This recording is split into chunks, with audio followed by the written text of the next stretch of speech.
Hi, my name is Terry Stout. This video serves as a testimonial in two parts for Dr. Walter Buck Campbell. Part one is that about 10 years ago, I developed episodes of vertigo, not only in the horizontal plane, but in the vertical plane as well. And it was almost like one of those gyroscopic training devices for NASA for their astronauts that would put you into tumbles and different gyrations. And that was, to say the least, very disconcerting to me. It was also a little more complicated than the traditional horizontal spinning vertigo type thing in that it took place in several planes.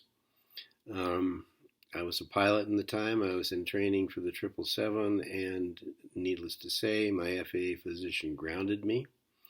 And the first thing he did was to go through a series of cardio workups so that they could rule out any problem with the heart.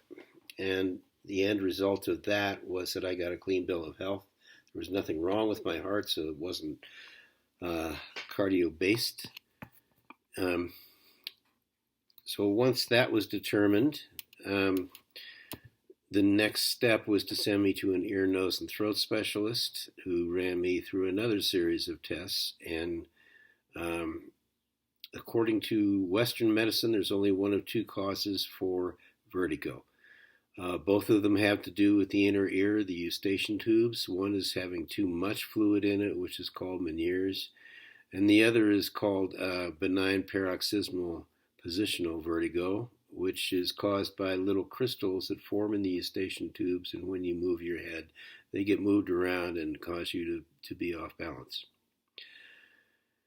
I went through their standard tests, and nothing was very definitive from those, and so I was sent to an audiology specialist at a clinic about 40 miles away from where I live. And they put me through a whole series of other tests where they put goggles on my eyes and did videos of my eyeballs and put me in different positions to see what my eyeballs were doing, because when you go into vertigo, your eyeballs vibrate. So they did that for both the positional issues and also injecting water into my ear to see if there was any response that would indicate Meniere's. I ended up testing positive for both, and so they called me atypical, and the only thing they could do for me was to throw some diuretics at me, which did absolutely nothing. At that point, I was looking for some answers, and I was referred to Dr. Campbell. Called him up, and he explained his perspective to me, which was from an Oriental medicine point of view. And it also tied into my 38 years as a pilot. And according to Dr. Campbell, who is also an aviation physiology expert, the 38 years of flying did a couple of things to me. One was, the changes in pressure going up and down constantly. And the other was the dryness in the cockpit or in the airplane itself. The environment in the airplane is drier than the Sahara Desert, as he put it. And so that meant that over time, my blood thickened to the point where the spleen couldn't process it properly. And without being able to properly process the blood because it was thickened, then that caused a yin deficiency in the left kidney, which caused a yin deficiency in the right kidney, which caused a deficiency in the liver, which caused liver wind, which led to vertigo. So he put me on a protocol of oils and supplements and Chinese herbs and all kinds of things. And the end result from that was that after a period of a few months or so, my vertigo stopped. And for the last 10 years, I haven't had it since.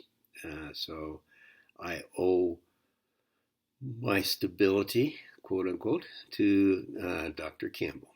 And I would like to just make this a testimonial that where Western medicine had no answers for me, he did.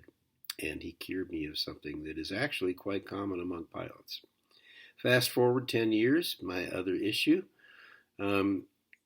has been that for some time I've had low platelets. And it's a condition that's called chronic ITP, idiopathic thrombocytopenic purpura.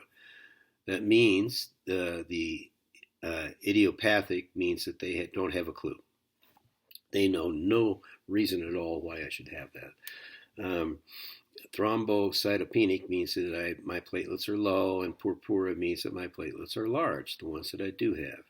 I was pretty stable for a number of years at a level where it was not that big of a concern, and I was being monitored by a hematologist who at the time told me that she wasn't concerned about it unless it would drop into the 40s. So about a year and a half ago, in fact, it dropped into the 40s. So I asked her what her treatment would be for that, and she said that her treatment would be to knock down my immune system, take it offline, and pump me full of steroids. In the meantime, temporarily, I would have a blood transfusion, and none of that was acceptable to me. I already was immune compromised, which I believe had a lot to do with radiation, first of all, from all of those years and a couple of big hits of flying. And the other that Dr. Campbell pointed out to me was the very strong possibility of viruses. And so he recommended that I get a viral scan, which I had to fight for.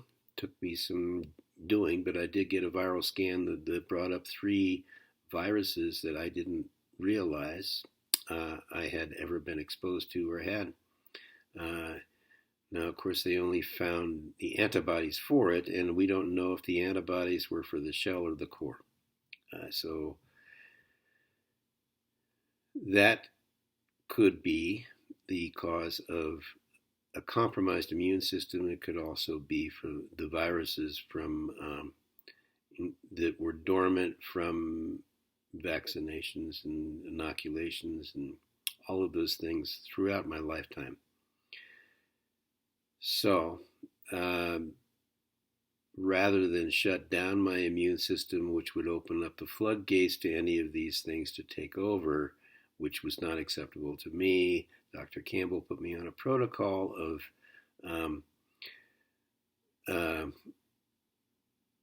several things to include antiviral remedies, Chinese herbs, and high doses of vitamin C and the like. And the answer to that is that his protocol brought my platelets up from the 40s into the 70s. They have plateaued there for now. There's no final answer as yet. However, I think it is significant that the protocol that he put me on brought me out of the danger zone and brought the platelets back up. Now, being in the 70s, whereas the normal range is, say, 1400s or so, it's about half of what the normal range is. However, the purpura part of my platelets means that my platelets that I have are larger than your standard platelets, which means that they are much more effective. So if my platelets are twice the size, I only need half the number. And so we're still working with that. But my overall energy and feeling has considerably improved on Dr. Campbell's protocol. And once again, I would go as far as to say that Dr. Campbell, for the second time in the last decade, has made huge improvements in my life, if not even saving it. So I have a great deal of respect and admiration and gratitude for Dr. Campbell, for his wisdom and his knowledge and his expertise and all of the things that he brings to the health field that most healthcare professionals do not even have a clue about. Can't say anything more than that, other than I just highly respect him, and I wouldn't hesitate to recommend Dr. Campbell to anybody who has an issue that is not simply identified and treated. So that serves as my testimonial. Thank you very much.